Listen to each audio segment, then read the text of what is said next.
শেবুল ভাই আপনার গেছে আই এই বিমানের এটা কিতা মানে আমার একটু বুঝার কাছে আমি তো বুঝলাম না। এগু তো আসলে দেখো কা এগু আমি মনে করি আমরা লোকে বৈষম্য আমরা যে হিসাবে হইয়া গেছে আমরা পূর্বপুরুষ যারা ময় মুরব্বী তারা শ্রম দেখো গা অনেক মানুষ আন্ডারলাইন কন্ডিশন তখন নিউ কাসল থাকি যদি বিমান ম্যানচেস্টার ফ্লাইটটা বন্ধ হয় নিউ কাসল থাকি হিথ্রো এয়ারপোর্ট আইতে হইলে 470 kilometre which is a Sylhet to Dhaka 240 kilometer which is a double ইনো 6 থেকে 7 ঘন্টা যাইব তারা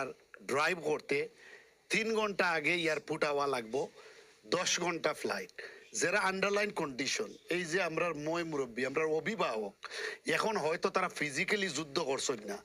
বাট এই দেশর লাগে ও যে বাইসাবে হইয়া গেলা যে প্রথম বিমান তারা ওদেশ থেকে দিছিলা এই বাংলাদেশের 1971 26 of March যে যুদ্ধ স্টার্ট হয়েছে পাকিস্তান নিয়ে সর্বপ্রথম ও ইংল্যান্ডের মানুষে একদিন বাদে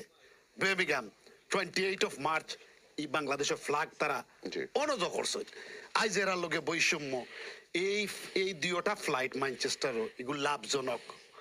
একটা ফ্লাইট আমরা টিকিট বুক করতে হইলে গিয়া এক সপ্তাহ আগে ওয়েবসাইটের মাঝে দেখা যায় সোল্ড আউট কোনো টিকিট নাই কোনো টিকিট নাইতে তাইলে জব্বার ভাই অনেক হইয়া গেছেন 80 to 90% লোড করছে তারা কিলা তারা কয় এটা তো আমি মনে করি আমরা লোক একটা বৈষম্য করা হয় আমি আপনার মাধ্যমে মেসেজ দিতাম চাই বিমানের শিডিউল যারা মেনটেন করেন বা পরবর্তীতে যারা 12 ফেব্রুয়ারি পরে যে গভর্নমেন্ট আইবা ওয়েলকাম প্লিজ আমরা লোকে বৈষম্য করেন না জানো আমরা যে এল্ডার যারা এরা চাইন এখনো অনেক মানুষ অনেক মুক্তিযোদ্ধা আছেন এরা চাই দেশের বিমানে সরিয়া গিয়া সিলেট গেলাম তা এই হেওরানিটা কি আমরা এই ফ্লাইটটা আপনারা কন্টিনিউ করা ওবা হিসাবে এগেন হইয়া গেছেন